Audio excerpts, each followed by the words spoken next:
This is Carrion Prophecy.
There I am.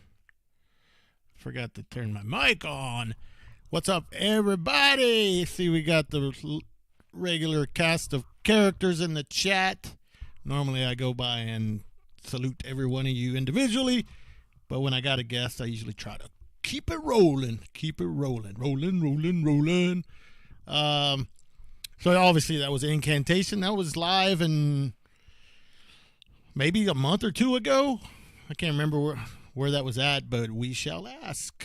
I don't know about you guys, but that guy playing bass, his face, it's eerily, at least from that video, looks like Will Romer, like 1989, 90 for some reason. It looks exactly like Will Romer. It's fucking weird. It's what first thing I thought. I was like, whoa, is that fucking Will Romer on bass? But yeah, I don't know if anybody else noticed that or not. Are you guys just not paying attention? Being fucking posers, fucking just at the show taking photos instead of watching the bands. Anyway, so here we are. What is today? Tuesday, April 23rd. Got Mr. John McENTEE here. Got a sick ass playlist, dude. Sick shit. If you don't like the sick shit, just go on ahead and leave the premises, because it's all sick. Yeah. So let's get right down to it here shortly. I'll go ahead and set up the first jam before I bring him on. That way I'm prepared and I look like I know what I'm doing. All right? Fake it till you make it. All right. There we go. Ooh-ah, ooh-ah, ooh-ah. Wait, that's not it. What the fuck's going on? Oh yeah, we'll use this cover here. So there we go. There we go. All right. Anyway, so joining me today is none other than John McENTEE. Obviously, everybody knows him from Incantation. There you go. There he is. Hey, what's up? How you doing, What's brother? up, man? Hey, where was that show at? Do you remember? No, but I'm sure it has to have been on that Decapitated tour we just did in Europe. So yeah, probably someplace in Europe. That was the first time we had mini Will Romer playing bass for us. Dude, I swear when he showed his face, I was like, holy shit, that's like Will, like old, like young Will Romer. Well, that was part of the reason why we hired him for the tour. Like, Okay, like Will Romer, you're in. Who cares if you can play? You know. There you go, guys. If you ever if John ever needs a live musician, you just need to look like Will Romer, or some former Incantation member. Just look like him and you're in. Yeah, actually, the tour was totally badass. Yeah, it was a great vibe. All the bands were super cool, and the shows were packed, and just a great vibe. It's just great to fucking do what we do and just tell everybody to fuck off, and they like it. Yeah, I mean, like, just that video looked like the crowd was fucking upstairs, just fucking headbanging and all that shit. Just kind of like what you want to see, right? Yeah. I mean, for me, it's like if the show reminds me of back in the day when we started, like an old school show, that's definitely a good one for me, Yeah. For us. Yeah, and you guys were, well, you know what? I don't know if this was from that last tour, but I was creeping. I was being a creep and looking through your photos, and this came up, and that's fucking badass right there, dude. Yes. That's awesome. Yeah, we played Birmingham. We were like, we have to stop by the bench. We were told that the bench was getting renovated, so the photo, the pictures of them wouldn't be on there. But we got there, and it was like they just must have did a week or two ago before we got there. So we got like the fresh renovated bench. Yeah, dude. That fucking rules right on the fucking. Guess that's a river there, right? Yeah, it's like a kind of like a little river thing that goes through the middle of town there. Yeah, it was actually a really cool city, just like that area of, because our club was like back all the way at the end of that river and stuff, so we had to kind of walk through the river down there, and it's pretty cool. It's a pretty cool city, but you could definitely tell like where the club was at. It definitely had that that vibe that they were telling you, the kind of dreary vibe, where you could tell by the photo. yeah. So, but it was really killer for me, being such a Sabbath head. It was totally awesome. We were all really psyched to do it. It was a blast. I mean, anybody who's into this shit that doesn't like Sabbath, I have questions for you. You know what I mean? Yeah. If you don't like Sabbath, then it's pretty pathetic to call yourself a metalhead. Yeah, dude. That's badass. That's like one of those. That hasn't been there very long either, has it? I think I looked it up, maybe a couple years now. Yeah, it was a couple of years. I'm not exactly sure. It might have been before the pandemic a little bit, Okay. but something happened to it. It got fucked up somehow, so they had to like renovate it or something. I don't really know what the deal was, but they were like warning us that we're going to walk over there and it was just going to be a bench, But you could tell that they were still in the process of doing something, because if you look on the lower left side, it's the H from Sabbath on the side that was there, but you could tell that it was kind of fucked up or whatever. They needed to fix. They were still fixing like the plaque part of it and stuff. Okay. That area. Yeah, but it was cool. And also it was a trip, because when you go there, there's a QR code on side of the bench on the right side. There is. And if you click on it, it'll show a camera from across the street to take a photo of you, and you could like take your own photo from across the street. And that's what this is? This one, I don't know if it is or not, because I think it is actually. I think it is one of the ones right across the street, because it's pretty good. Yeah, and they didn't charge for it or anything. You just QR code, and they just send you the photos, like, or whatever. So I didn't do it actually. Who did it? I think it was our sound guy. No, it was our driver did the QR code thing. I didn't do it, even though I guess I wouldn't mind being on the QR code for Black Sabbath's bench. That would be pretty cool to have a direct line of metal. Now, just to make it go full circle, we need somebody from San Antonio to go piss on Ozzy on the bench like he peed on the Alamo. That should be a thing where like you go to San Antonio and you piss on the Alamo as a tribute to Ozzy. Yeah, well, that's what I'm saying. Carl from fucking Hot is gonna go to Birmingham and fucking piss all over fucking the bench. Yes, get him back. Piss all over Ozzy's photo. Yeah, exactly. That's for the Alamo, motherfucker. Yeah. Remember the Alamo, bitch. Oh shit. But got a couple other pictures. I know you guys just came back from that tour, but coming up very soon is this. Well, I want to go up there. Come on, photo. Show up. I want to show up. This is weird. I wonder why they're not. Oh, it's just a little slow. That's not the one I wanted to show. Okay. Why is this working so slowly? I mean, there it is. Is it Milwaukee? Fucking Milwaukee Metal Fest. That's what, in like... Yeah. Like a month or so? 3 weeks. That's actually 3 weeks? Yeah, a little under a month.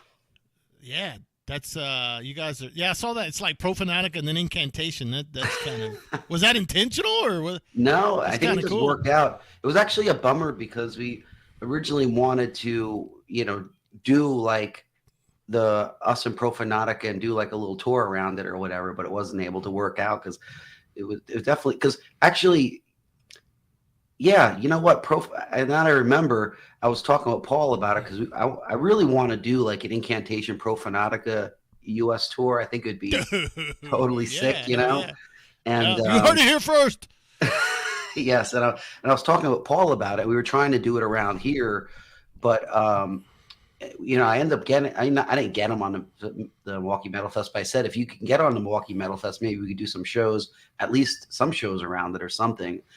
And it got kind of screwed up because all the places we were going to play on that tour, he ended up booking that tour with Nunslaughter, which is also a killer package. But it was pretty funny because I was trying to get Incantation, Profanatica, and Nunslaughter on one tour. Jesus. And they ended up doing the tour a couple months ago. So I was like, okay, well, I guess you can't do it right now because it's just we're going to be playing the same places you just played, except just with us. And if we do it, I want to make it, totally badass and at least like a little bit exciting, not just, oh yeah, it was like two of the bands we just seen last month, Yeah, well, Paul actually just messaged me today and they're have another tour booked right now. It's Yeah. I can't remember with who. But it was a. I know they're playing like places they've never played before, so I know people are kind of excited about that. So Yeah, I think we're. I mean, on our end, I've been talking to Paul, and I'm hoping that next year sometime we could do a U.S. tour with them, because after these shows here, I don't think we're doing any other shows, at least not many U.S. shows for a little while, because we did a lot of freaking touring last couple of years. We want to at least take a little while off. When we come back, we're going to hopefully we can get Profanatica to do it. It would be totally awesome. And in my opinion, Profanatic and None Slaughter Profanatic and us would be a perfect old school fucking death metal show. Yeah, dude, I might get off the couch for that one. Hell yeah. That would be a miracle. All right, so this dude, I want to ask about this. Have you guys played this Party Sign before? Yeah, we played it actually probably 4 to 5 different times we played it. Yeah, It's first massive, time was right? like in 2000, I think we played it. What was that? Isn't this like one of those massive fucking festivals, like Yeah, huge well, stage and all that shit? yeah, well, it's definitely a huge stage. I mean, it's not as like the European standard for really big festival is not this, because this is maybe like I don't know, offhand, maybe a 5,000 person festival, something like that. Oh. And for Europe, it's like the big festival. It's probably more than that. It's probably actually 10,000 people. Yeah. But for a bigger fest there, you're talking like 80,000 or something. But that's like, but they'll have like freaking Guns N' Roses and fucking one of those things, and stuff like that. But still, to play a 10,000 person fest, it's pretty damn cool. I mean, just think of some of the big fests here in the States that aren't like, totally commercial. I mean, even, Maryland, which is, does really well. You're still talking probably under 4,000 people are there. It's crazy. It's crazy that Europe, you could do these regional festivals and have, like 10,000 plus. I mean, another festival we're playing there, Brutal Assault, is like 15,000 almost guaranteed a year sellout festival. Just like, it's unbelievable, Yeah, that's insane. I just saw, what was it? I think Merciful Fate played like Chile yesterday, and it was like, I don't know how many people showed up to see them, but I know you've mentioned, I think you guys have played Chile several times before, and it's always fucking pretty great. Yeah. Yeah, Chile will give you an overinflated, ego of your value, because you'll play there. The shows are fucking packed. It's just a metal country. I mean, they're just down. It's just crazy because, you could do well here, but you go there and it's just like you'll triple or quadruple your crowd. That's why, every band that goes down there, you're seeing these huge freaking places, they're playing and stuff. It's awesome though. I mean, fuck yeah. I mean, the Chilean crowds are. I mean, the last time we played there was a Suffocation. What about a year and a half ago, 2 years ago? And holy crap, that show! I mean, I usually go out to the crowd to hang out with people and stuff, and it was like people, like, you had to worry about people, like, basically like attacking you almost, and just like trying to take stuff from you and everything, but it was definitely super cool and a lot of fun, and I mean, anything South American, as far as like, connection to the old school South America scene, is always something special to me, because I just love the all those old bands and stuff, and just meeting different cool people. Actually, one thing that I mentioned, I don't know if last time I was on here, but last time we played Bella Horizonte, I met like the guys from Sex Trash, from Overdose. Dude, I was like, that fucking rules. and you got met Gyro, the old guitar player from Sepultura, just a bunch of Mutilator from down there. I mean, to me, that was like, I was just like blown. My mind was blown. I was like, it was like a kid in a candy store. It was awesome. I'm just a sucker. Dude, for that's cool stuff. Yeah, that's the cool stuff. A lot of people don't really talk about. It's like, you being old, tape trader or whatever from back when, you're getting to meet all these guys that you were writing when you were fucking, teenager, early 20s. You know what I mean? So that's fucking awesome. Yeah, it's almost like there's something. It's cool to meet. It's cool to meet any bands that are cool or into whatever touring with. That's cool. But when you meet somebody that you've been a fan with since you've been 16, 17, 18 years old, and it's, who knows how many years later, and you finally meet them, it's just like, it brings back that vibe from the back in the old day. It reminds you, why you got into it in the first place. Because if it wasn't for that stuff, we wouldn't be here, we wouldn't be doing what we're doing, but also I wouldn't be into the music I'm into if it wasn't for those bands corrupting my brain back in the day. Well, that's actually a perfect segue. So even though this is not a South American band, but this is probably one of those bands, I'm assuming that, fucked you up when you first heard it. Yes. You want to talk a little bit about, I'll go ahead and put the photo. I know this is like the reissue CD kind of thing or whatever. Yes, that's the CD. But yeah. So you want to talk a little bit about this one? Well, yeah, the Aggressive Tyrant demo was, I got a copy of that. I think I probably got the copy of it when I was in Revenant or something from Henry. I want to say I'm cool and I got it in 86, but I probably got it in 87 or 88, to be honest with you. But it was just one of those demos when you freaking heard it, you're just like, holy fuck. Like the vocals basically like drowned out the music throughout the whole thing. And I know for like, us old school fucks or whatever, it was just such a cool thing and a cool inspiration. I mean, you talk to any of like, say the old earache bands or any of the old bands from like the, late 80s, early 90s that were playing extreme metal. It's like this demo was one of the demos that, inspired so much great, death metal. And it's also super cool because the Aggressive Tyrant demo had Alan West playing guitar with them. So it had Alan West and Rick Ross. To me, it was first of all, it's a whammy bar extravaganza, to have both of them. Yeah. But just, of course, Rick Ross is, an amazing riff writer, but to have Rick Ross's style mixed in with, Alan West, because Alan West, his style of riffing to me is so awesome. It's such a shame that he doesn't do that much stuff. Like the amount of material he has out there is pretty limited, but it always hit me in a way that was just like, I don't know, something special. And you could tell on the Massacre, on this whole demo, you could tell that there's a, his writing influence is there, because it's almost like Obituary-ish or something, but it's not Obituary, but it still has that vibe to it.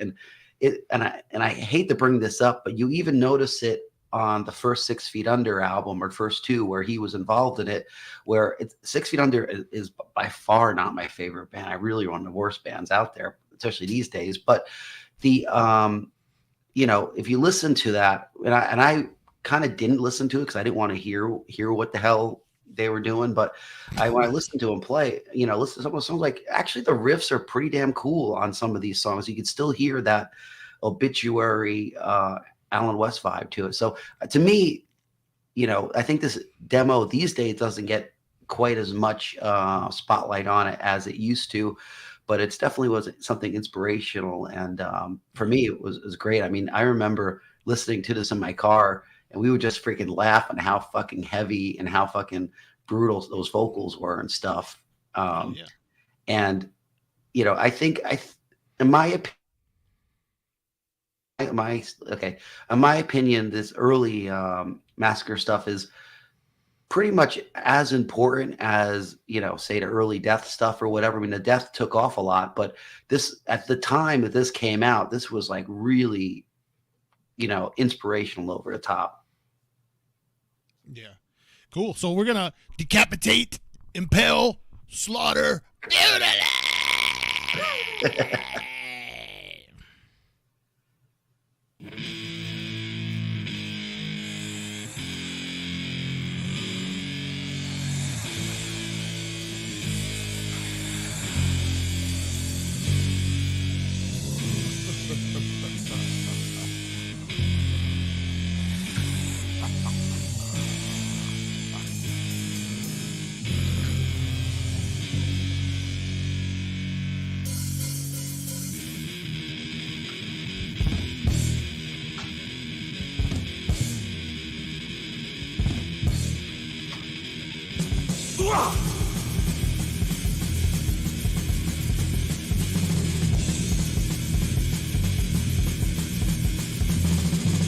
Same great cycle, immense in mind. Guilty for murder, villain of crime. Raised with violence, thoughts of death. Full of hate, demon from hell. Decapitate, impale, slaughter, mutilate, escape, strike, lacerate, mutilate it now.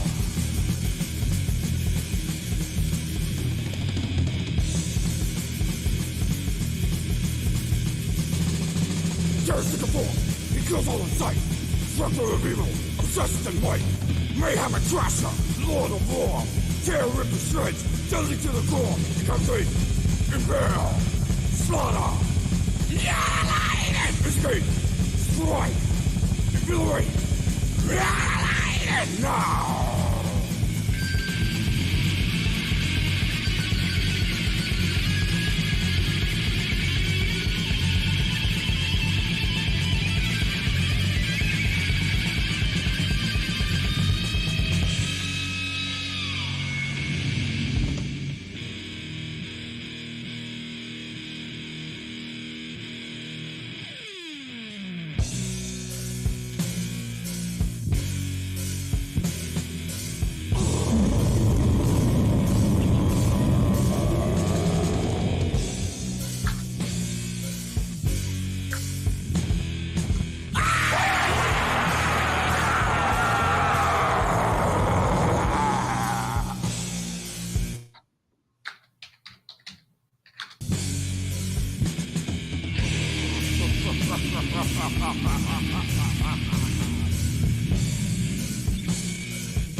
Submissive agreement, kneel and torture, blasphemous blade, your death tormenting, unleashing struggle, away from the street, the fusion begins, his nights cut deep, decapitate, impale, slaughter, mutilate, escape, strike, infiltrate,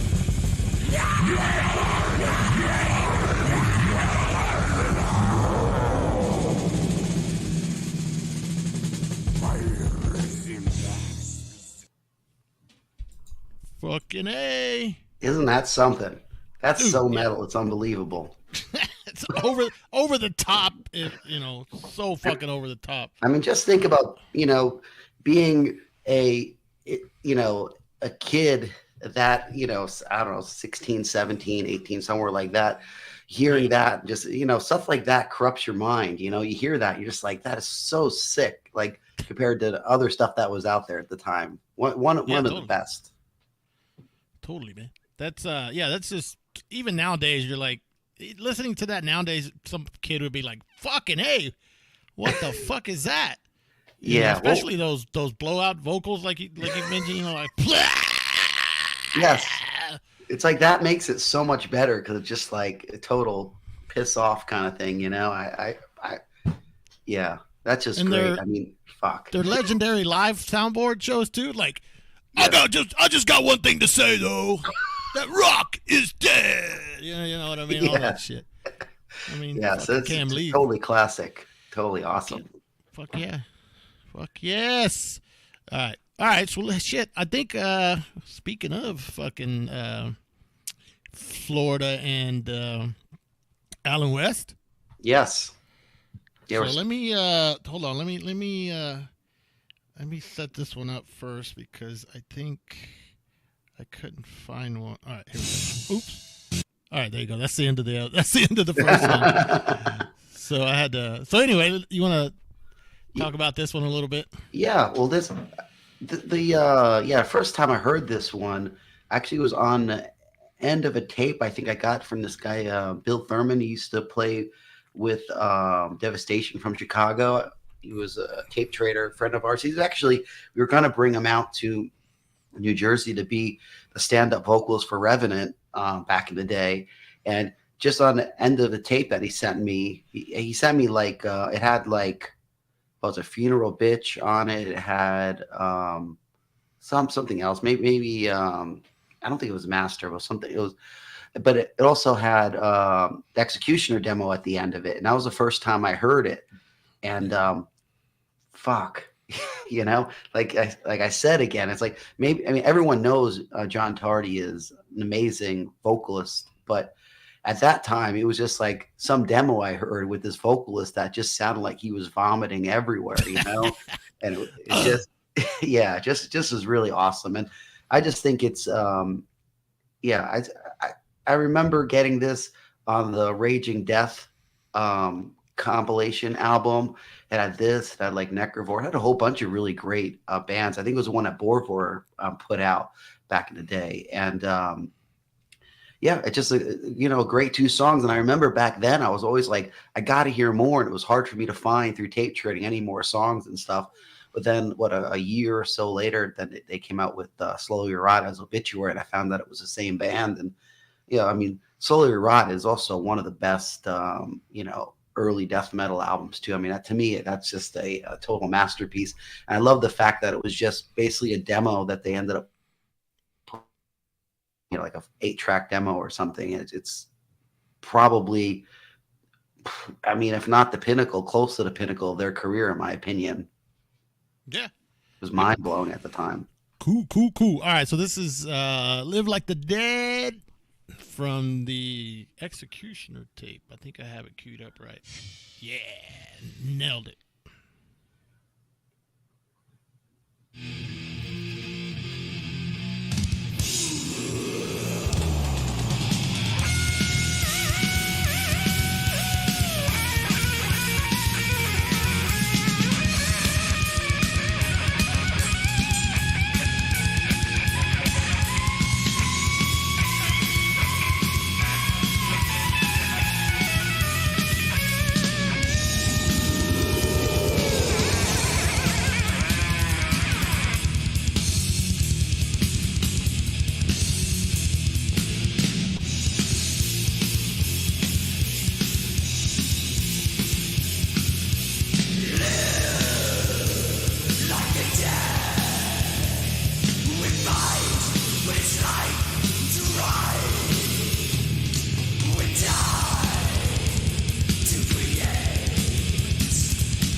So classic.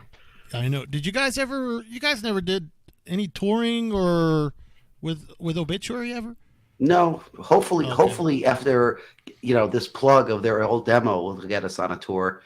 But, but no, we play shows though numerous times, and yeah, they're really cool guys. You know, just it's you know, for really how legendary they are. They're just easygoing, beer drinking kind of dudes, which is really cool to hang out with and stuff. Yeah, Every that's time we awesome. see them, I mean, I did tour with Catastrophic, which was Trevor's band he was doing for a little while when Obituary wasn't around. We played Europe with them, and it was great. I mean, Trevor is such a Oh, fun guy and just always a happy, happy kind of dude to be around. Catastrophe or something like that. It was Was that his band? Catastrophic. Catastrophic. Yes. I was close. I think I saw them one time with I think it was like it was some weird show in Dallas with like Absu, them, Man of War, and Immortal. It was just a strange fucking. Yeah, But I remember them they were playing that. doing a good amount of stuff for a little while, but I guess it just never 100% took off. We had a blast, touring with them. They were really cool. Yeah, It's probably mid hell yeah. 2000s or something like that. Sweet. All right, this next one, I was like, hell yeah, when I saw it in here. So I know Harold from Caveman Cult in the chat. He mentioned the previous band NYC Mayhem. Yes, And this is the post NYC Mayhem, I guess, sorta. yeah, It's straight ahead. yes, great stuff. I love that old school New York hardcore. Kind of like that, just aggressive stuff, especially also like early Gnostic Front. Victim in Pain, like that kind of like just the short songs and just going for it kind of stuff. And it was a time period in the New York New York hardcore scene where it was just so aggressive that it attracted so many of the death metal heads. Because at the time when this was all happening, like we all just wanted the most extreme music possible. It wasn't like we weren't so worried about what the label of it was or whatever. We just wanted to feel that aggression. It was like kind of like, for me, death metal kind of came up from a mixture of like, the aggressive raw edge of punk and then that kind of hardcore attack to it, but also, obviously a metal edge and the crushing heaviness of, metal and stuff. So it's one of the, one of the pieces of the puzzle, I would say, to death metal and for my personal journey as a metalhead and musician. That so how did you hear like this hardcore stuff from New York? Well, I mean, a lot of it you just hear from different friends and stuff like that. Because we used to just go a lot to the Village, hang out like on St. Mark Street and stuff, and just try to meet different people. But you had to be kind of careful because back then, there was a big thing between the Lower East Side Skins and metalheads and stuff at the time. And a matter of fact, actually got beat up pretty bad at a Corrosion Conformity. This Corrosion Conformity Ludacris played at CBGB's. And I only laugh because I did a little chat with Dawn of the Dead, and I asked him one of the questions. Hey man, were you ever like a monster, a pit guy, and did you ever get hurt? He's like, yeah. And I said, I bet it was like at a hardcore show. He goes, fuck yeah, it was a hardcore show.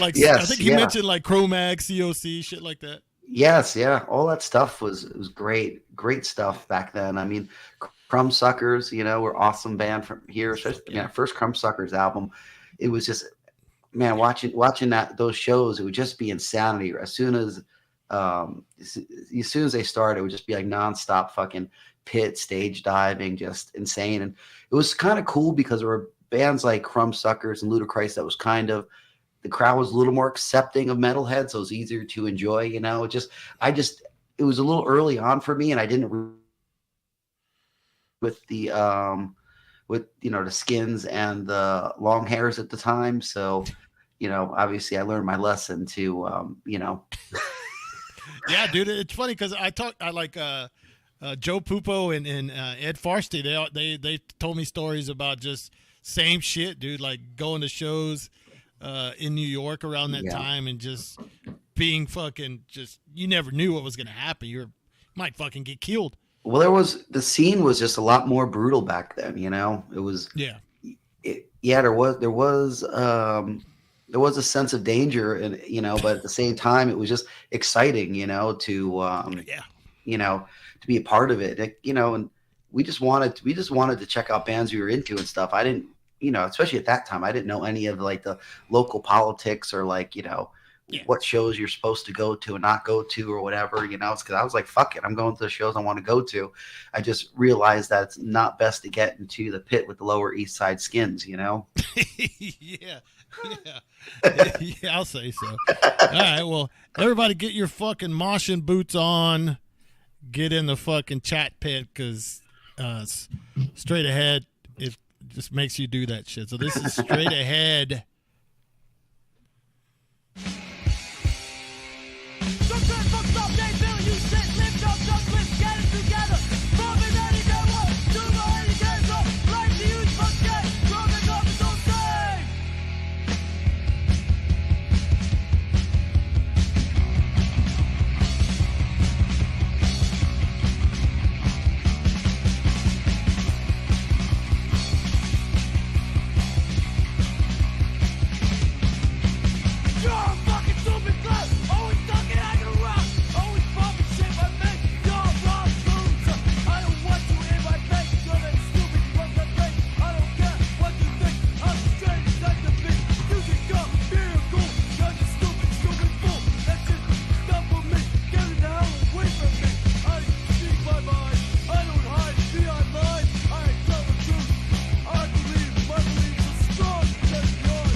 Dude, I always liked that's something like hardcore bands did. They left like chatter or whatever in the recordings, shit like that. Yeah, exactly. I always dug that about that. That was the thing that I mean, I'm not saying there isn't bands out there that are still raw and not hardcore, but a lot of the stuff you see now, it's so polished, it's so not that underground sounding. Like, the way that sounds, it's all out of salt, just going for it. You feel the energy, you feel the power. It's just, it's a raw energy that's just fucking great. And to me, that's the thing that really a lot of bands miss the mark on, these days, is that they go so much for perfection, which I understand that everybody wants to be the best they could be. But sometimes just leaving the rawness in there and just saying, fuck you, this is what we are, is what we do. And if you don't like it, piss off and you'd be a poser somewhere else, kind of thing, And I mean, maybe I'm wrong, but I would say that is the reason, one of the main reasons, like why Incantation has always had a pretty raw sound, right? Because things like that. I mean, it's not that raw, but you've kind of kept that sense of fucking, that underground fucking rawness, I think, over the years. Yeah, well, it's one of those things that it's difficult sometimes to negotiate.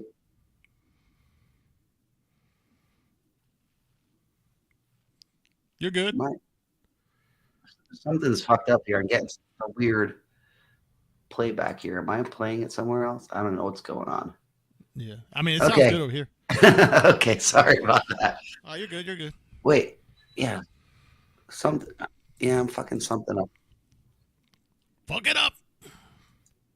Yeah. No, I'm hearing shit. I gotta close this stuff up here. I'm like somehow fucking everything up. Anyway, yeah, I didn't close you up. Good.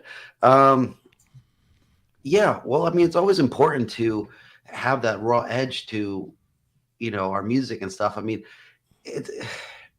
it's difficult because for me personally, set up to me, all of our albums would probably sound like a demo, and I'd be happy with it because that's where I grew up with and stuff like that, Right. But we try to do what we do it our way, but also, you know, we don't want we want to sound good, but we don't want to sound fake, which is really important. I think because too many bands these days sound fake. They're too clicked up with everything in the studio. They go back and they tighten everything up. It's like some of our recordings are pretty raw sounding, and that's, you know, that's just the honest way that we play. We're not freaking crazy virtuosos or whatever of our instruments. We're not interested in that. We just want to write music that is honest to us and true to us. And, you know, it's, you know, every time you go into the studio, you hope for the best, and then sometimes it comes out and you're like, it's best, I guess, you know, it's what it is. Sometimes you're happy with it, you know. Like, personally, I'm happy with our latest album, Holy Deification, but the one before, I mean, I like the songs on it, but I wasn't happy with the production because I thought it was too slick for my personal view. But you know, even though I am the sole member of the band, you know, I don't make 100% of all decisions on everything. We're still a hard band, and everybody has to have input on if you want to do things in a proper way, you know? Yeah. Yep. Speaking of the band, I haven't mentioned it yet, but you see on the ticker, go to incantation.com and get all your fucking heavy stuffs from incantation.com. Buy something there. Support the band. It's pretty easy. Incantation.com. There's not any incantation 473251.com. It's incantation.com. That's pretty easy to remember. So go check it out. There's all kinds of stuff in the website that you need. That's great advice. Yeah. Yes. Yep. So yeah, go do that. Go buy something. You can say, yeah, dude, I bought some Incantation merch tonight. Yeah, you fucking metal as fuck. Don't be a poser, you know? Yeah, don't be a poser. You don't want to be caught with some, you know, lame ass poser stuff. You know, if you have Incantation, people are gonna know you're fucking metal as fuck, you know? Yeah, what are you gonna do? Go buy a fucking 6 Feet Under shirt? No, you're gonna buy a fucking Incantation shirt. All right? That was Anyway. Well, man, this next one, dude, this is top 5 band of all time for me. Yes. One of the most original bands. There's no other band like this band. I don't think anybody's ever even tried to sound like them, because you can't.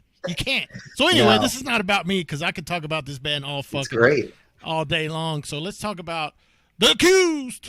Yes. Well, yeah, I first heard this album, I want to say it was from when I first joined Revenant. Henry Vegian and Jim Plotkin both played this album a lot, and I was like, holy fuck, like, it was just so sick, like nothing I ever heard before.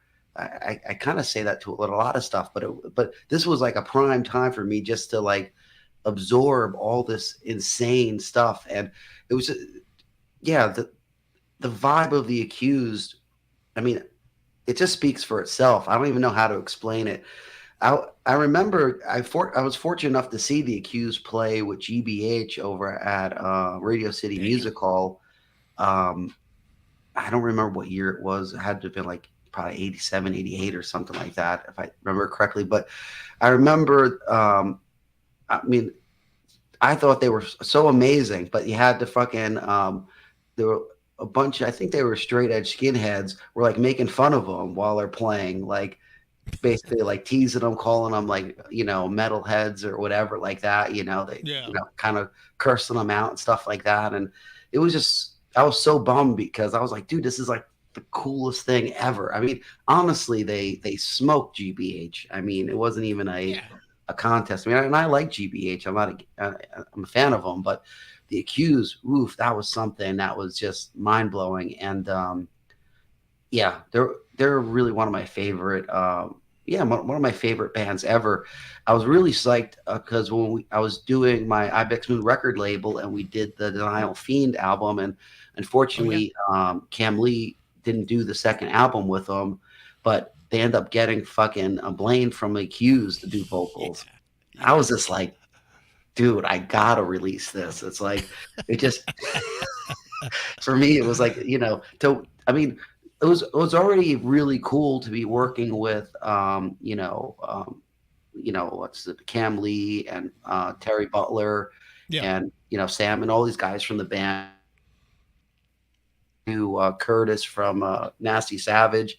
So it was like all these awesome people. And then on top of it, they bring Blaine from The Accused on. I was just like, I thought I was gonna die. Like how fortunate. I'm like, okay, life's pretty fucking cool if I get to do something with fucking Blaine. And his work on that Denial Fiend, I thought was great. It's funny because so many people are just like, what the hell is that? But Right. I'm like, you don't get it, dude. If you don't, because I think with Blaine's vocals, it's like you either like love it or maybe you hate it. But for me, I just think it's one of the I don't best see ever. how you I mean, can. he's an inspiration on me vocally, absolutely. Dude, I rarely like geek out whenever like I meet people, but whenever I got to meet, I mean, I saw them, one of my earliest shows, I was 16, I saw The Accused, and it was just like, just mind-blowing, dude. It was like the first show I ever saw at the Axiom, and Awesome. I just remember going in there, I was like, yeah, this is where I'm supposed to be, you know what I mean? The show was fucking wild.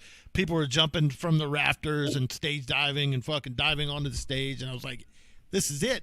And then many years later, I got to meet him, and I was like, I don't know, it was just like, holy fuck, it's all these years later, I still get that fucking feeling of like, fuck, that's Blaine right there, Yeah, and there's a thing with The Accused, in my opinion, is really a perfect example of like, a punk rock attitude to have too, because the band was done their way. It wasn't, there's aspects of punk, there's aspects of hardcore, there's aspects of metal, all mixed together in their own way.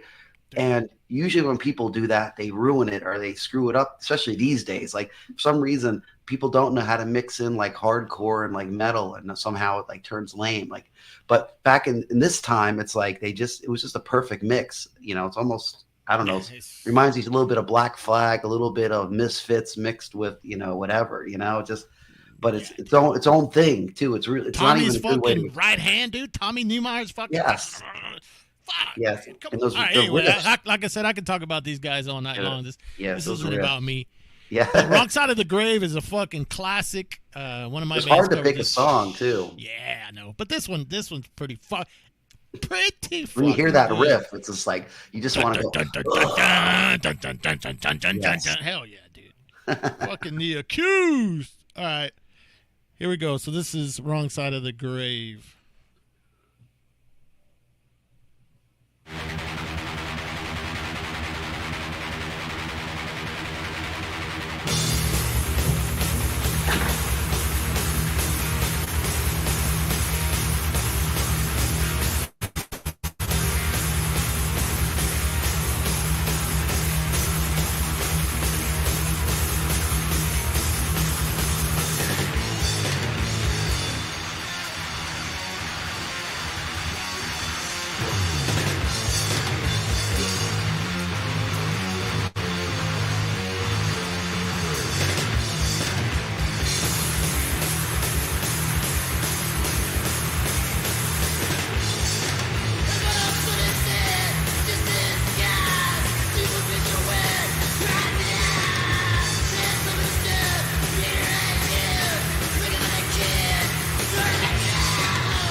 decapitate the living. So Hell good. yes.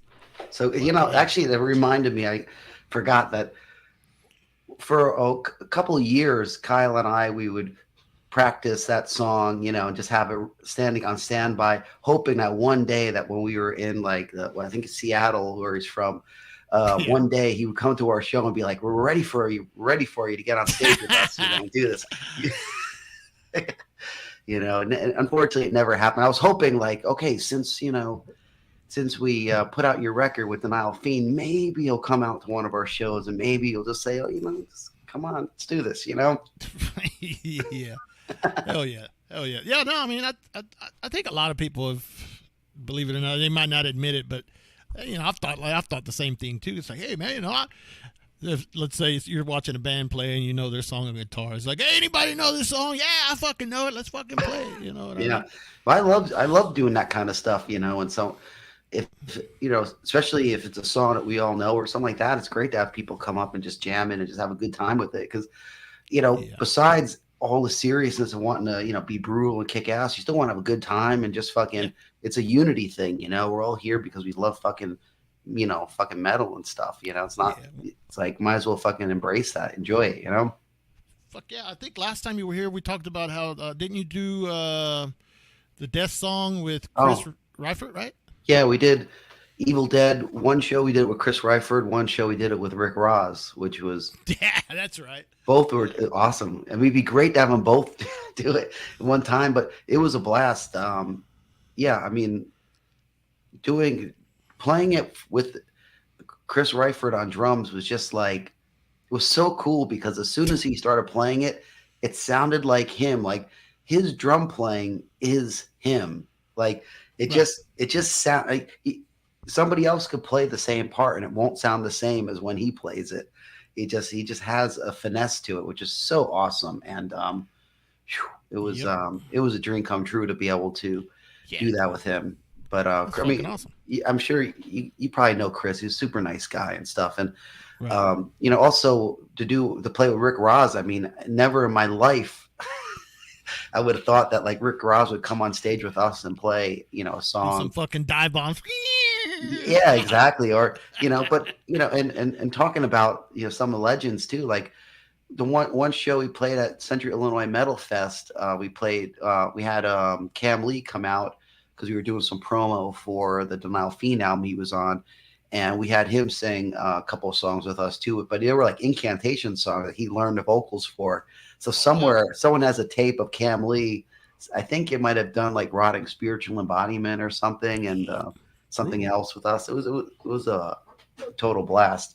It would be great to see it. I actually never seen it, but somebody has to have Cam Lee with us on vocals. And also another one going up to this next one that's coming up.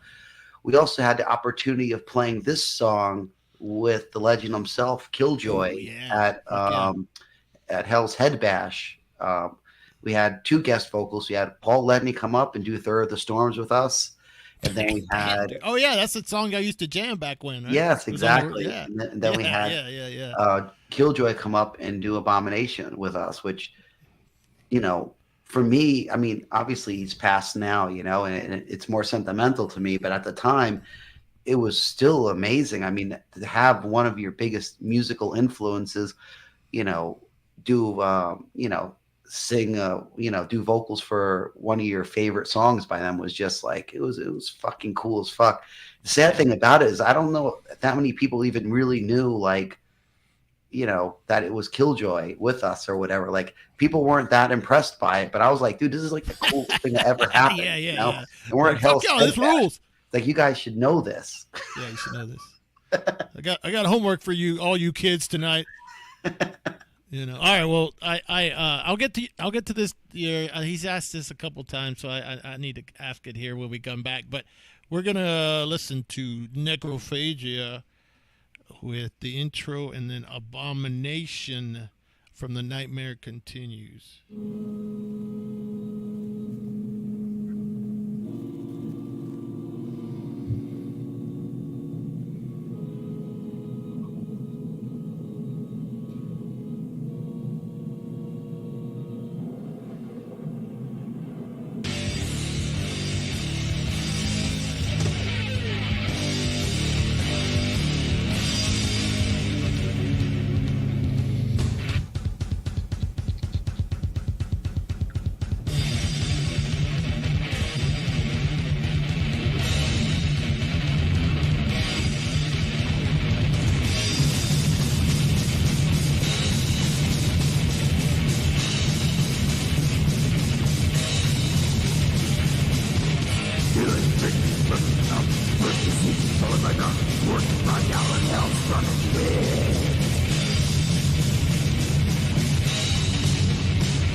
God damn.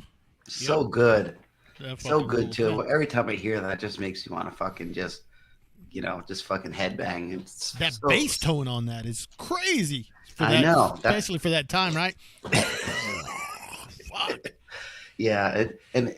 I honestly believe that Necrophagia is criminally underrated as far as their importance in the death metal scene too, because they were one of those bands like everybody in the hardcore underground knew about them, and like a lot of people were inspired by them, but they just never, like themselves, they never really took off because they pretty much, conked out after Seasons of the Dead. It took them years until they put out the next album, the kind of whatever, which is, it's just a shame to me, because when I see all these people, talking about, where death metal came from and stuff like that, it's like Necrophagia should be in that conversation too. It should be a no-brainer. I mean, their first demo came out in 84, I mean, that's the same time as, a lot of other really early premature pseudo death metal releases were coming out, or not pseudo, but like pre-death metal releases, Yeah, that early shit, Mantis and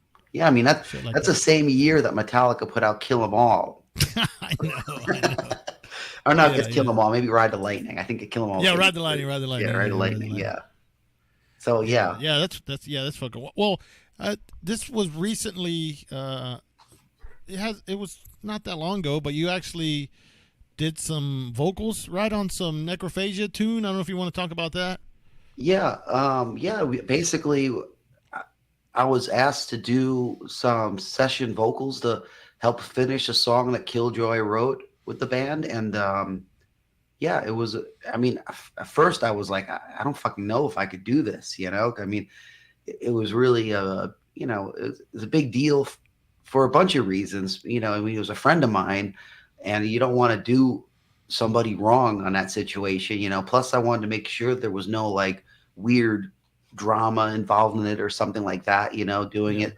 So it took me a little while doing a lot of research to try to make sure I could do it in the right way. But somehow I ended up, just, channeling my inner Killjoy and all that inspiration. And I'm pretty happy with the way it came out. I remember sending it to Kyle was probably one of the first people here besides like my wife and stuff. Mm-hmm.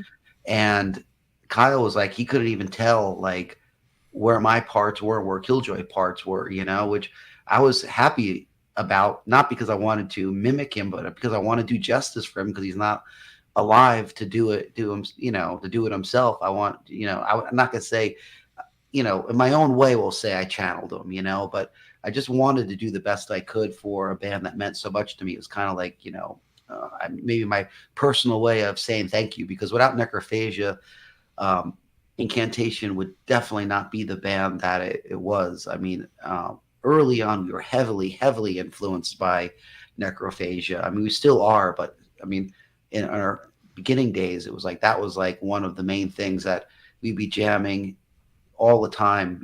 Craig, Jim, and Ronnie in the van and stuff like that.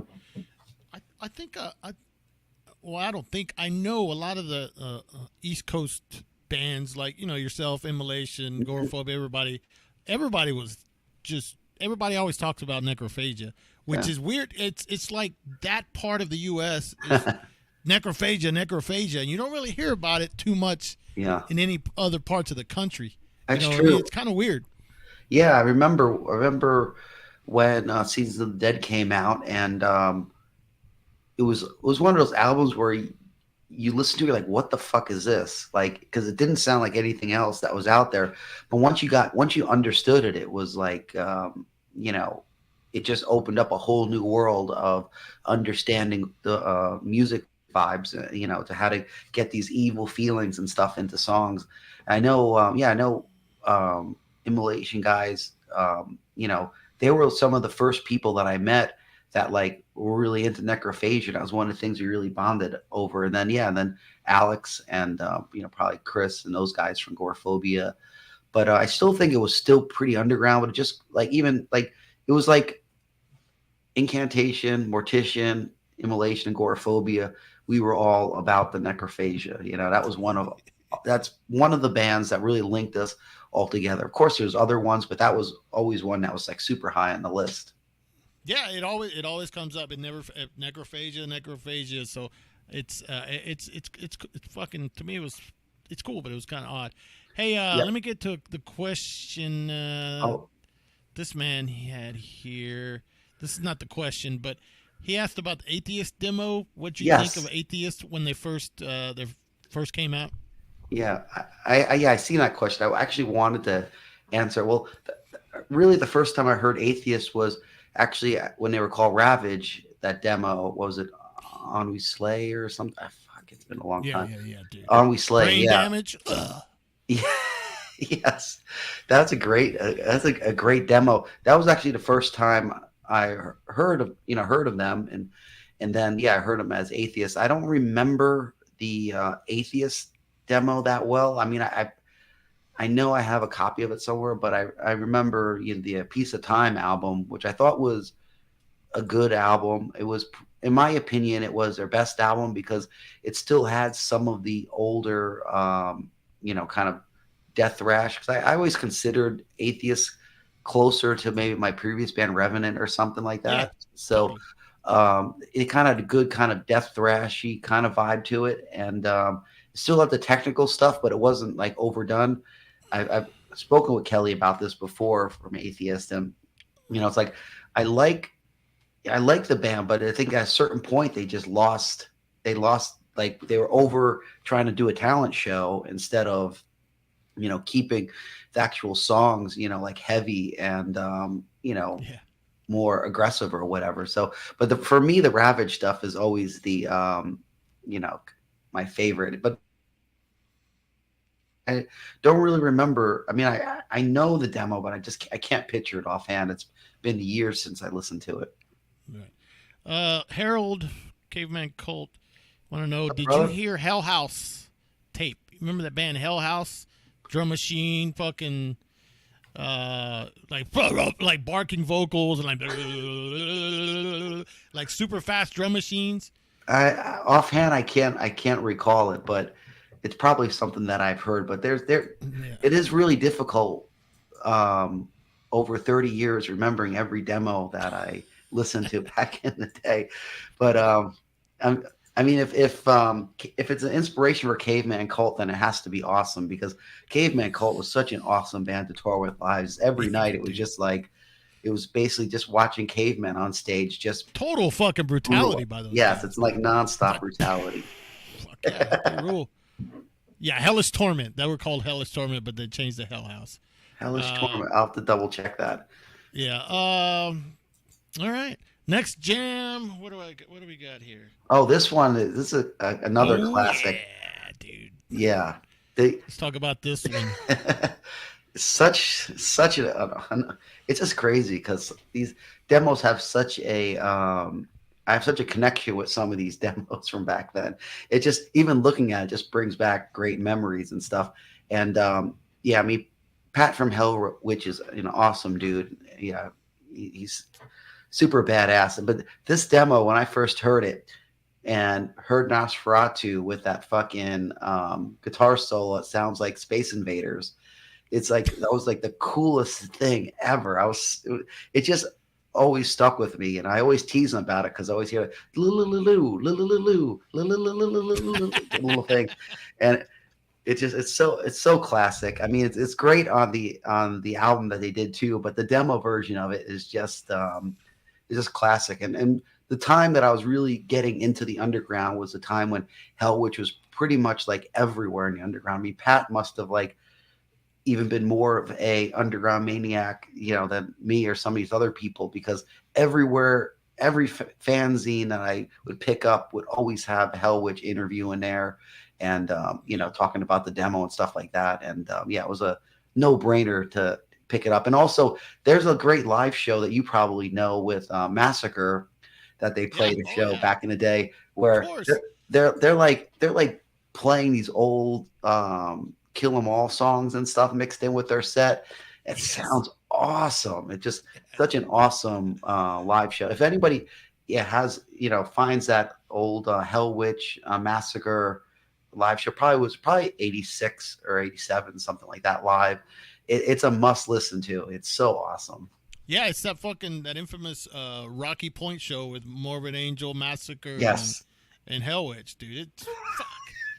Such an amazing show. I mean, I know, to watch all those bands at that time would have just been amazing. I mean, there must have been so much brutality. It was just, you'd explode, Yeah, I've asked Pat about that show. I asked Mike Browning about that show, and they're just like, it was just like completely insane. Yes.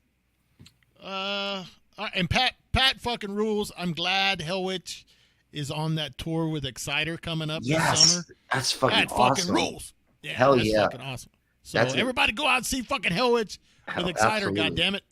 Hell yeah. So all right, here's some Hellwitch.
Fuck Hell yes. There we go. Hellwitch. Yeah, Nosferatu, he will possess you. Someone was saying that this like one of the first like tech death kind of bands, which I think is a good thing to note about it, is that back then with tech death, it wasn't like they didn't skimp on the heaviness. It was still heavy. Exactly. Yeah, good point. Technical, you know, which that's funny because people sometimes talk to me because I'm not like a huge technical death metal fan, but it's not because of the technicality. It's because I want it to be heavier. You know, like I want the heaviness to also be important, not just the ability on the guitar or whatever instrument you're playing. You know. Yeah, absolutely. Hey, I was going to ask you. I saw on the Milwaukee Metal Fest lineup, Doro is playing that shit. I don't know if you were in the Warlock and Doro stuff from way back when. Yeah, but dude, we saw her in Houston at that Hell's Heroes. They were fucking incredible, man. Yeah, they were awesome live. She has so much energy.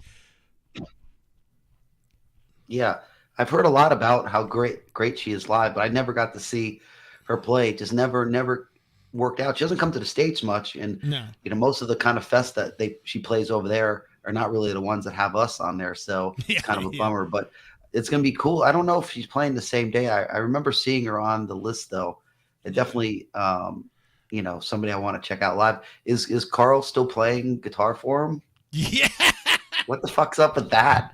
That's awesome, but I was surprised. Like, what the fuck's this asshole doing playing guitar for him, you know?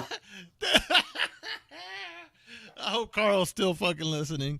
Dude, I swear I'm sitting there watching him play. And I'm like, did he do this? Did he do it like not tell anybody? Did he not tell anybody and just kind of went up there and did it or something? He's like, all right, yes, I'm in Doro Pesh now. But yeah, dude, I mean, he's a lot. The guy was quite a bit bigger than Carl. But when I saw him, I was like, dude, from the side, that looked a lot like Carl. It does look like Carl, dude. It's like almost identical. I was just like, dude. But they were That's fucking awesome. great, man. They so much energy. She had so much energy. She's like, all right, I love you know, doing all that festival fucking banter, you know what I mean? But yeah, it got me. She fucking reeled me in like big time, dude. I was like, I'm with you, Doro. I'm with you. Fuck yeah. So awesome. yeah, that was one of my favorite fucking sets of that fucking fest. Was fucking Doro and yeah, Sodom was cool. They started off with a bunch of shit. I'm like, what is this? I don't want to hear this shit. But once they played like Blasphemer, I was like, all right, things have gotten better. Yeah. But no, Doro fucking kicks ass. So if anybody gets a chance to see Doro, well, I guess, you know, we can just ask Carl to fucking hook us up. Carl's in the hook us up on the list. You know, Incan will open up for Doro. Well, that'd be great. Yeah, hell yeah. Carl, there you go, Carl.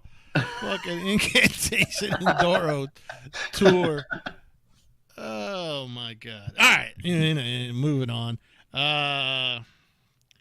Next one is, I know this isn't the demo cover, but it's the demo version of the Mutilation demo.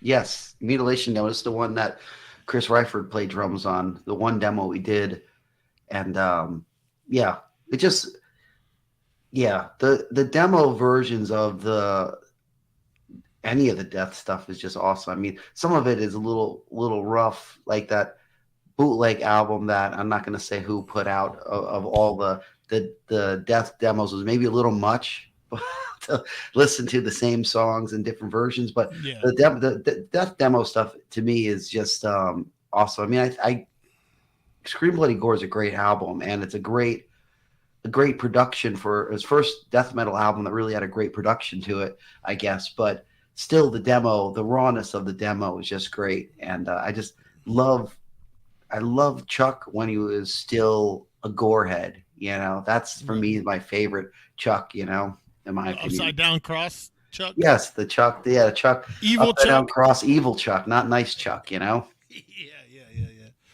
Yep. All right. Well, let's. This is zombie ritual from the mutilation demo. Let me get it.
Oops, I got. Aw, snap. All right, there we go. Yeah, no, I fucked up. But yeah, nobody's gonna know what that is.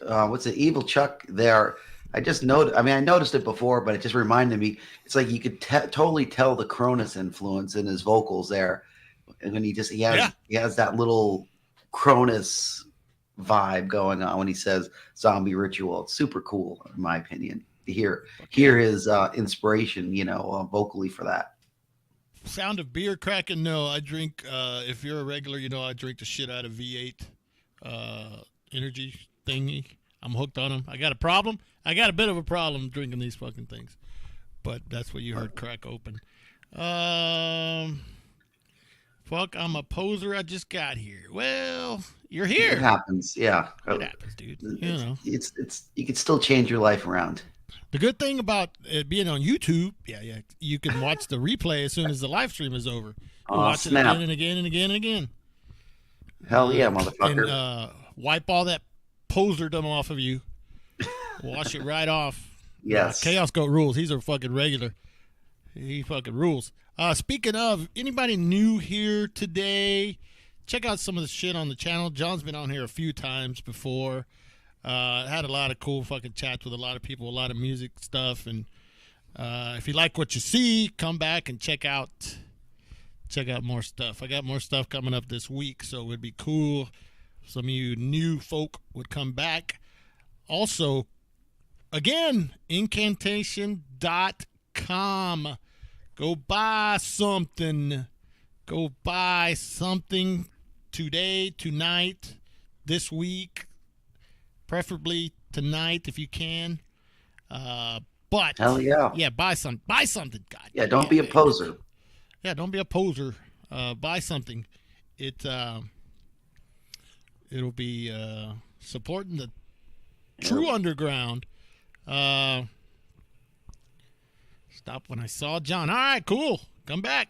Good to see you here. Subscribe to the channel and all that dumb shit. Can't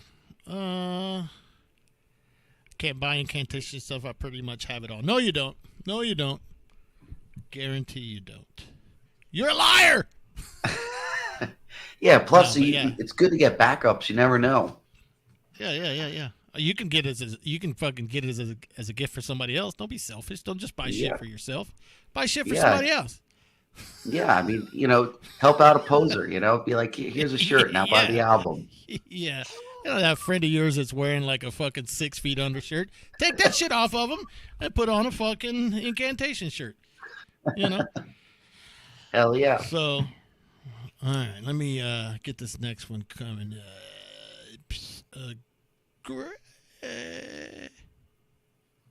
Where'd it go? I know I have it. Ooh. But yeah, go to Incantation.com right now while I get this next song ready. You can go there and buy something cool, something for somebody. It just doesn't have to be for you. All right. John McEntee is the bearer of gifts. Yep, but gifts cost money. Let me see. What do we got here? Give the gift of incantation. There you go. That's the spirit. Yes. Give the gift of incantation. There's so many people way to blaspheme Christ. Yeah, exactly. There's so many people in this world. I guarantee somebody whose birthday's fucking like this week or something. Yes. You all have like 5,000 friends on social media. I'm sure one of them every day is like 5 birthdays. Exactly. That's 5 fucking incantation shirts or albums or something. You know what I mean? Come on. Help out a poser. There you go. Help out a poser. Convert a poser. Yes. Yeah, there you go. It's pretty good. Somebody put that on a shirt. JD, put that on a shirt. Convert a poser. We're in a poser rehab. Put him in poser rehab. Yeah, that's good. That's what this show's all about, being a poser rehab.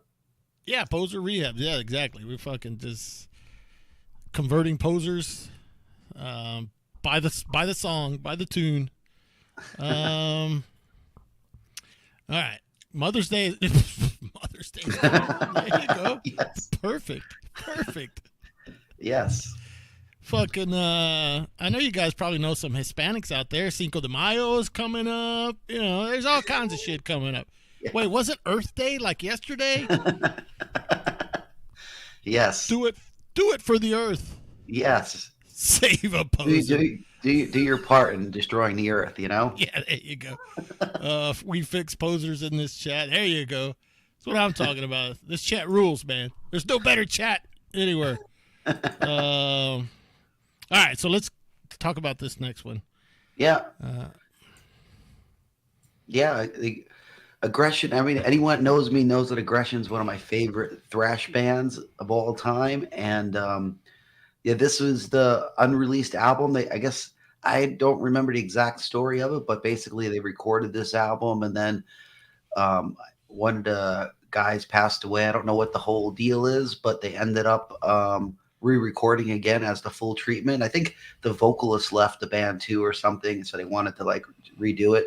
I don't know 100%. I think it was totally re-recorded, but I don't know. You'd have to ask the guys in the band exactly. But for me, this is just one of the greatest thrash bands that I think another band doesn't get their due, because when this came out, a lot of the thrash that was coming was super polished, super nice, and that's cool if you're into that stuff. But for me, I always like the raw edge, and I like my thrash to be pissed off, and yeah, I think this is pretty pissed off. It's a good one. It's one of my favorite tracks by him.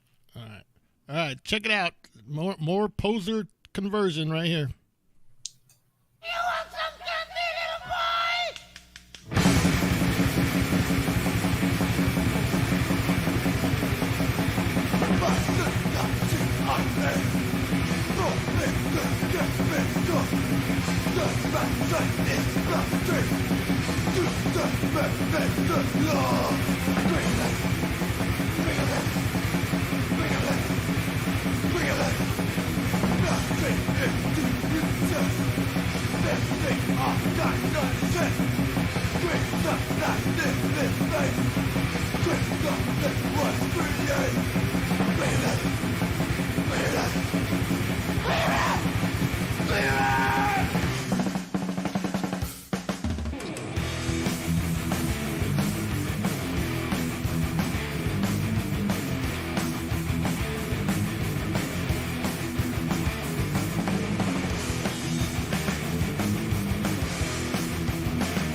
There we go. Fuck yeah.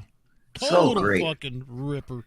Yeah, it's one of those bands. They don't get the same credit like a band like Cryptic Slaughter brought to the table, or Fairmock with their aggression, because they had that same aggression where it was just like pissed off thrash. I just for me, that's my favorite flavor of thrash. I mean, I'm listening. I mean, when I listen to thrash, listen to death metal, I want it to be at a release, and when I hear that, it just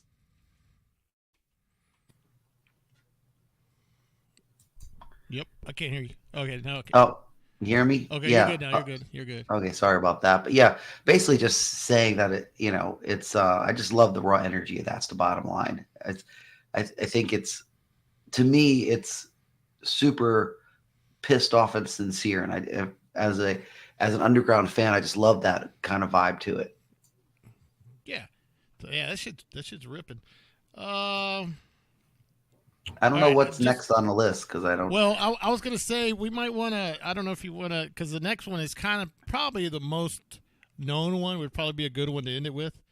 Okay. So we have the Brazilian band and the Oh, Dark Angel band. So I don't know which one you want to go with, Sarcófago or Dark Angel. I got Sarcófago up. So. Okay, go Sarcófago. Can't go wrong with that. Yeah. All right. So let's talk about Sarcófago. Yeah. 86 tape. Yeah. I mean, I started getting in Sarcófago a little later than 86. I mean, I probably was 88 or 89 when I first heard In Rye, and kind of went backwards from there. But man, so awesome. It was, but I'm a sucker for that old Brazilian thrash, the Cogmello Records bands, and because they all have a similarity to like how pissed off they were, and you could tell they kind of, being from the same area, the same scene, they were kind of influenced each other and stuff. And between like Sarcófago, Sepultura, Volcano, Chakul, all those early ones, Mutilator, all just put out stellar releases back then, and so aggressive. It was just, yeah. And this one it's just great because I love how Wagner just really, really hates Christ, and he's really proud of it, and he's so good at like blaspheming Christ, and it's always so much fun to hear, Wagner Antichrist just go off. So yeah, this is just a classic. It's off the Warfare Noise compilation as well. The song, it's so great. That version probably sounds a little bit better. So yeah, I'm gonna go ahead and play that version, even though it's same damn recording. Yeah, but yeah, I made it sound a little better on that Warfare Noise. Yeah, well, a lot of these tapes have been re-recorded so many times that it does lose a little bit. Yeah, totally. But I'll put that one on. But Sarcófago is the shit. I mean, one of my biggest inspirations, especially starting Incantation, was like Paul Eddy and myself. We kind of bonded over, Sarcófago and Blasphemy Demo were two of really big ones for us. Of course, other stuff like Old Morbid Angel or whatever, but Sarcófago is definitely one of those special bands for me. Hell yeah. All right, so this includes the intro, Re-Crucify, and then into the Black Vomit.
Oops, fucked up again. All right. Yeah, there we go. yeah. That's classic.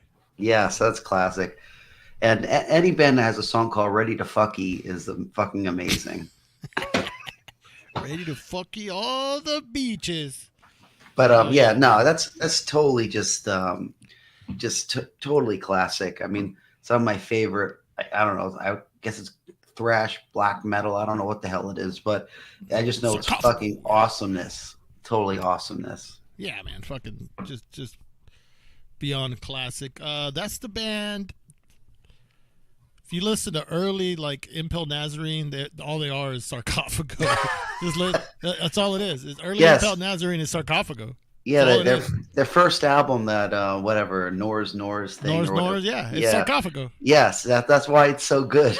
Yeah, exactly. I love early Impel Nazarene. I love that shit. Yes, but a lot of the bands from that time, not a lot, but like I think Herod and stuff was also had a lot of influence by them. There were a bunch of bands that were influenced by Sarcófago, which is great.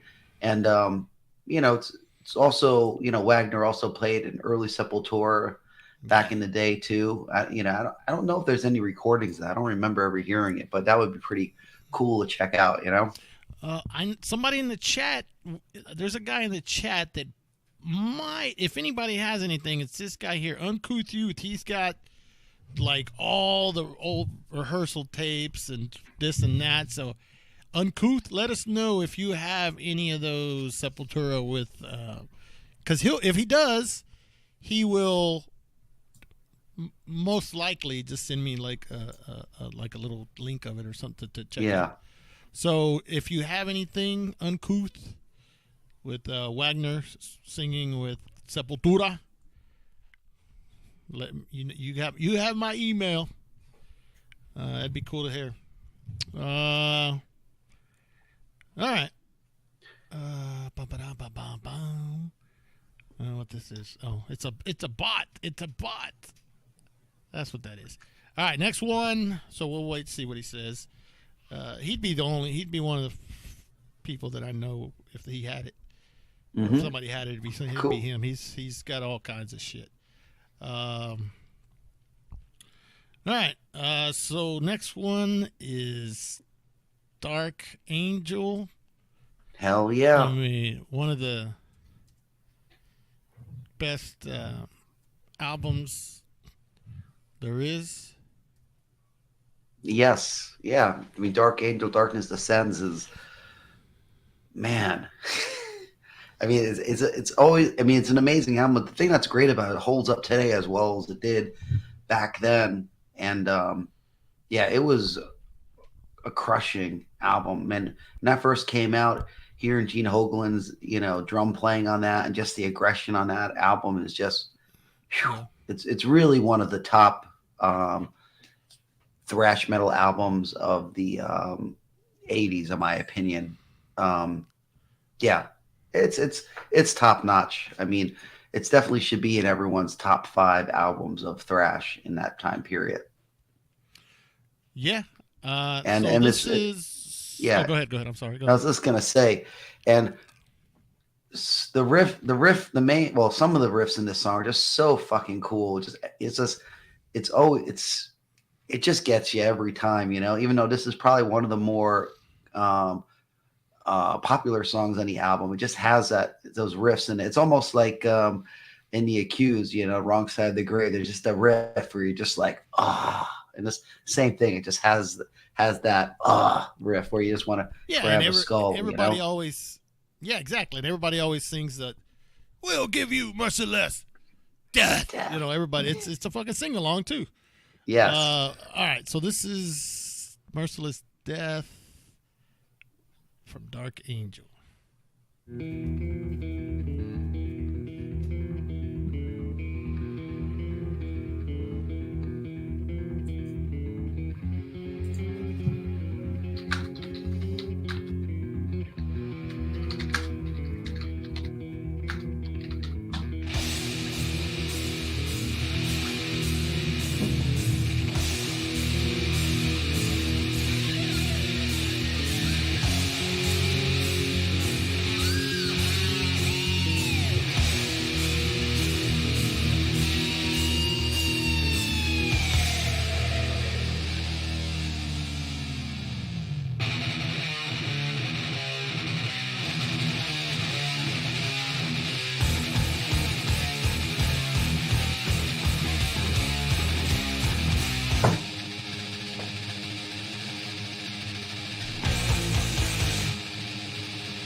dude. Fucking that song never gets. That's great, and never gets old. Yeah, Don Doty is such a good vocalist too. It just fits so good with that, you know.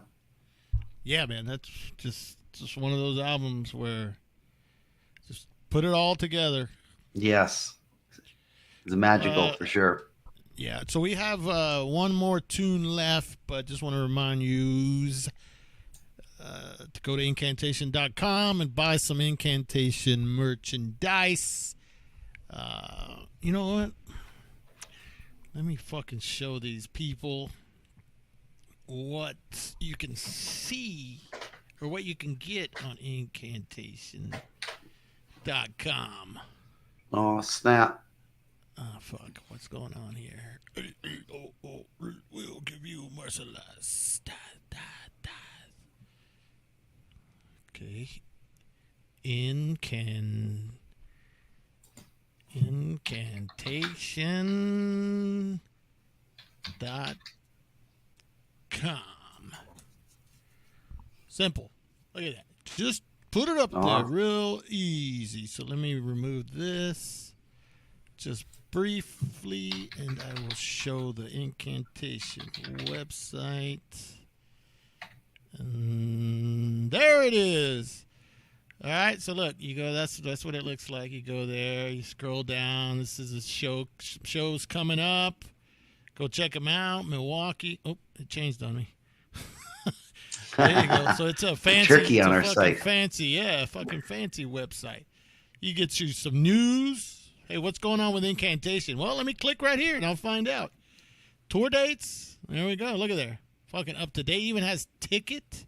Oh, snap. Links. Fucking hey, look at all this shit. Come on. Official web store, not some poser web store. It's official web store. Look at dude, look. Look at these shorts. A lot of you guys from Texas, you guys need shorts. yeah, exactly. Hoodies. Look at these fucking sick ass. Yeah, it gets hoodies. Cold at night in Texas. It gets cold. I mean, turn the air conditioning on. But turn the air conditioning on. You wear it at home.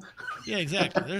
There's people from all over the motherfucking place checking it out right now. So look at that. Got cassettes. Those of you cassette nerds, look at that. You can get that. LPs? Yeah, sure. Look at that. Hey, wait, this is still available? Yeah. Wait. Yeah, there's still a few copies left. Incantation Blood. There you go. Get that there. T-shirt or look at that. Look at that. Look at that. Look at all those designs. And that's just the first page. This is the second one. Look at that. Look at that. Look at that. I remember I had this shirt right here way back when. Also had the early Entrapment shirt, I think. Look at that. Official web store. Go buy something. It's easy. Look how fucking discography. Look at there. Look at there. This is actually a very user-friendly website, actually. I'm not just saying that, because most websites are fucking pain in the ass. All right? So, there you go. So, everybody go check that out, incantation.com. Hell yeah. And what was it? Somebody said that we're playing with Mr. Bungle at the Milwaukee Metal Fest. We're actually not playing I don't think we're playing the same day, but Mr. Bungle, the Raging Wrath of Easter Bunny demo, the actual original version of it was actually really fucking killer. I didn't know that they were going to turn so, I don't know what the right word is, lame, I guess. But listen to that first fucking demo. It's fucking really fucking interesting, brutal stuff. Not too much. It's like there's enough cheese in it to make it good, but not too lame. Right. Here we go. So yeah, somebody go get your fucking Incantation stuff. I just showed you see how easy a dummy like me can navigate through it. You can too. Yeah, and you can buy some stuff. Awesome. Some good stuff. All right, so this last one, obviously, it's the most well-known one here. Yeah, but last one. You can't deny this fucking album. I mean, if you think this album sucks, you're probably just full of shit. You're trying to be too cool for school, because it's like, the bottom line is, it's a fucking great album. I mean, yes, it might not be as good as some of their earlier records, but it's worlds better than anything they've done afterwards, and it's also just a great album. Yeah, the only people that don't like it are just there's people that talking about. We're talking about this album here. Yeah, it's a classic. I mean, I know most people think it's classic, but I know some, people like me that are elitist or whatever sometimes try to say, like, this is when they sold out or whatever. But I mean, it's a great fucking album. Yeah, Hell Awaits is better. Haunting the Chapel is better. And I don't know, maybe the first one might even be better, but this is still amazing. I mean, they were on an amazing streak up till this point. And, actually this is probably close to the turning point to when they kind of started losing a little bit of their fire behind it. But this still has this is a great album. Come on. Give me a break. This fucking song right here is one of the best Slayer songs, I think. Yeah, it's totally awesome. I mean, the whole album is great. It's one of those albums from start to finish. It almost works as one unit. It just like, it is. It's what, 30 minutes of just, ass kicking, fucking heavy, thrash with kind of like a, obviously evil vibe. I don't have to describe what Slayer is. Give me a fucking break. Yeah. If you've never heard Slayer, then I don't know how you stumbled upon this fucking show. Yeah, so it just seemed like it was the right thing to do to add Slayer to this, because this is a super important album. It's probably a gateway album for most people that are like, so cult it's unbelievable or whatever. So, pay respect, bitches. Yep. All right, so let's listen to Altar of Sacrifice and jam out all badass.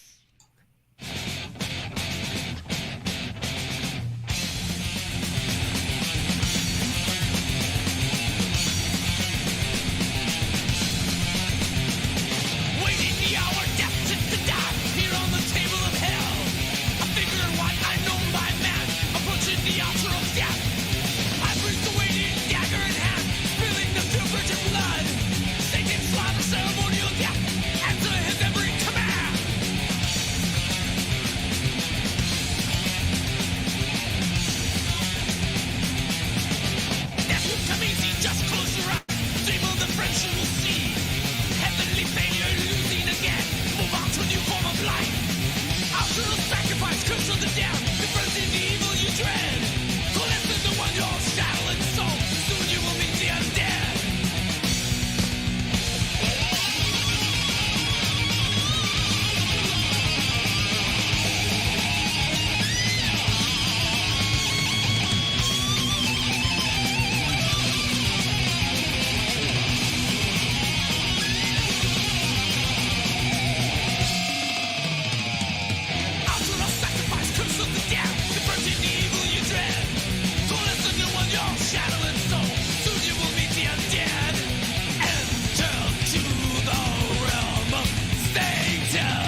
And if you don't know what's coming after that,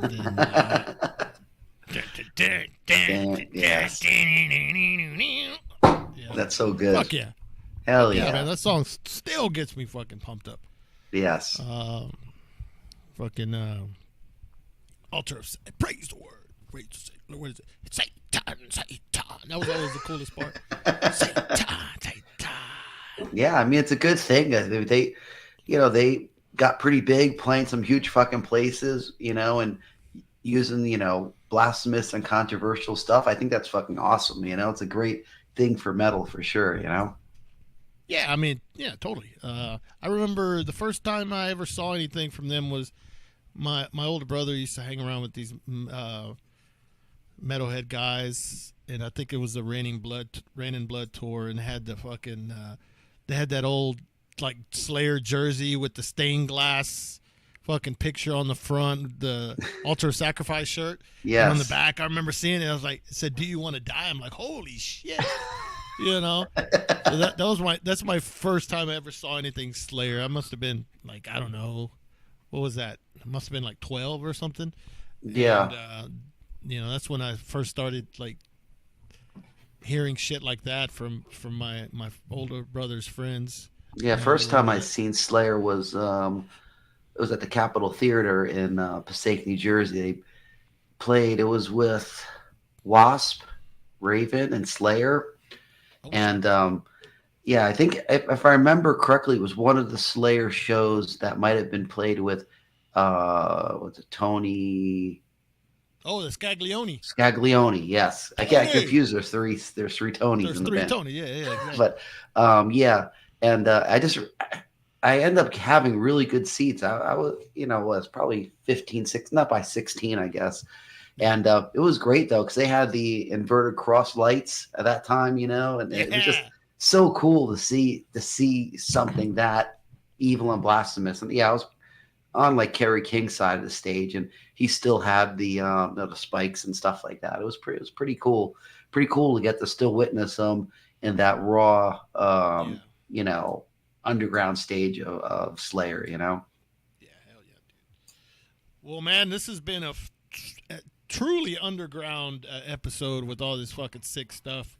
I mean, every song I fucking liked, and I was like, hell yeah! When you sent me your playlist, I was like, yes, this is gonna be a fucking good one. So I appreciate you liking it. Thanks for doing it again, man. I know we get to do them every now and then. I know you head out on the road, but just to remind everybody, Incantation's playing. I think that's your next show is Milwaukee Metal Fest, right? Yeah, Milwaukee Metal Fest, and then we're doing a short tour, like in kind of East Coast and like I don't know what's it, Virginia and North Carolina, New York, Boston, Cleveland, Indianapolis, and Milwaukee Metal Fest.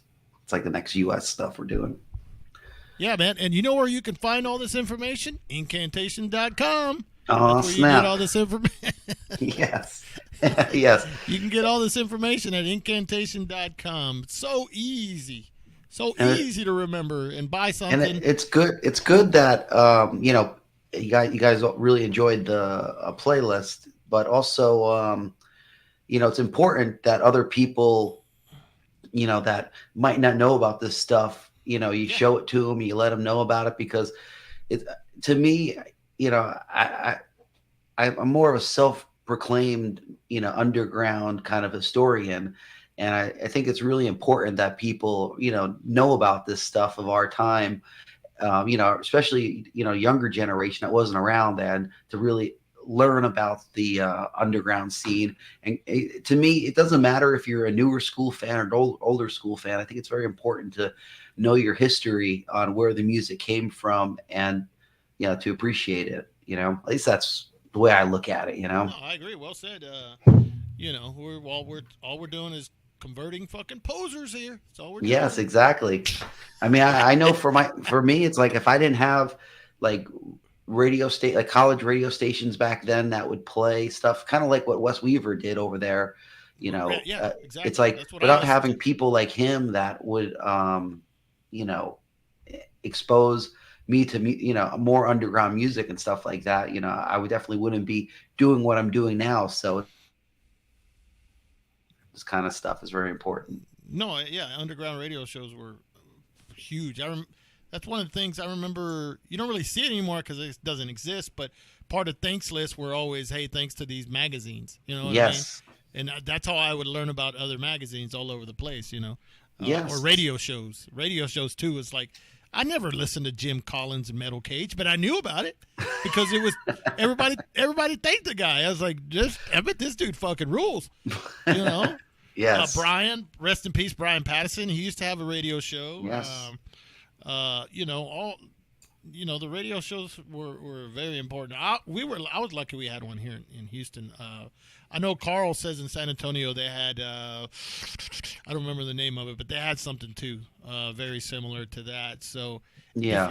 if you're in an area where nowadays you still have somebody doing stuff, underground stuff, like not just like this, but like this, and and you still have record stores in your area, I think that's pretty fucking cool. We're lucky to have Sound Exchange in Houston that you can get all Incantation stuff there. Anytime you go in there's Incantation stuff at the store all the time.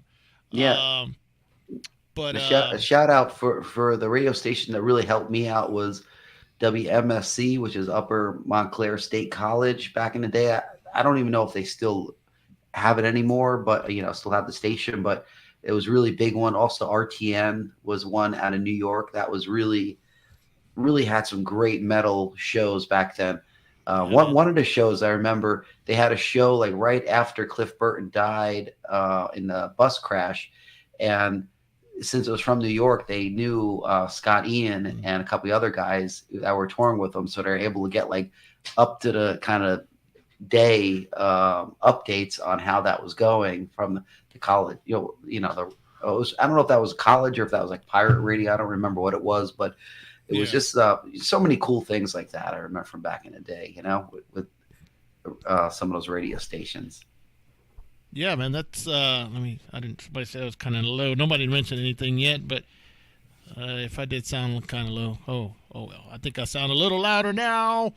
But yeah, I'm all fancy on here now. I have a mixer. A fancy mic cover. I got an interface. I got a mixer. I got everything, man. You're styling. Stereo sound now. Stereo sound. It's not just mono anymore. So everybody that's hearing it hears its stereo sound. And that's what that's what I thought the show was missing. Hearing you in mono was just like it's just not cutting right. Now I hear you in stereo. It's like it livens you all up. I'm like, oh wow. Fuck yeah, cool. Man. Fuck it's I'm just doing big things over here. Doing like I'm what do you call what's his name? Rick Dees for any old people. Rick Dees and Casey Kasem and whoever else. Yes. But anyway, man, thanks again. Wolfman Jack. Wolfman Jack. Yeah, Wolfman Jack. Yeah. But yeah, man, thanks. Anything you'd like to add before we guess say goodnight? I don't know. Just thank you for everyone for checking it out. Thank you for having me again. And it's fun, a fun thing to do. I don't always get to do it because I'm on tour a lot and stuff. But I'll try to come up with a couple other cool ones with some interesting, interesting stuff that maybe you guys haven't heard of or just want to enjoy, thrashing out to or something. Look at there. He just ordered 2 shirts. Attaboy, Corey. Hell What yeah. I'm talking about. Everybody follow Corey's fucking lead there and get you something. Yeah, at least we know Corey's not a poser. Corey's definitely not a poser. He graduated. I don't know about the rest of you. I can't really say the same yet.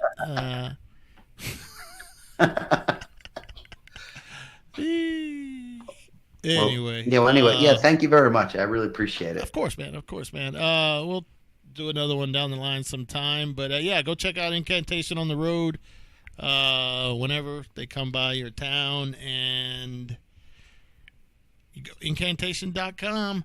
So all right. Any of you regulars want to stick around? I'll leave it going on the YouTube is going to end right now, but I'll leave it on the Twitch.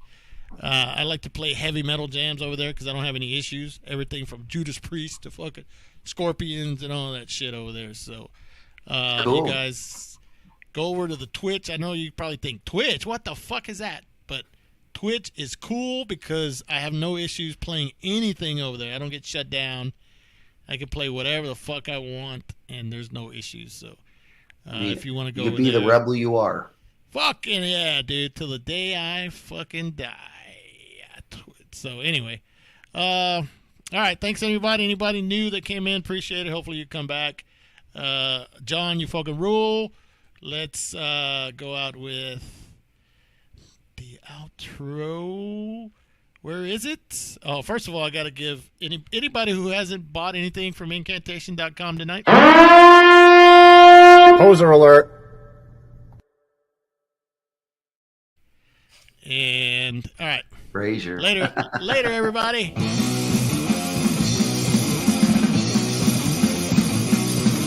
Yeah, woman.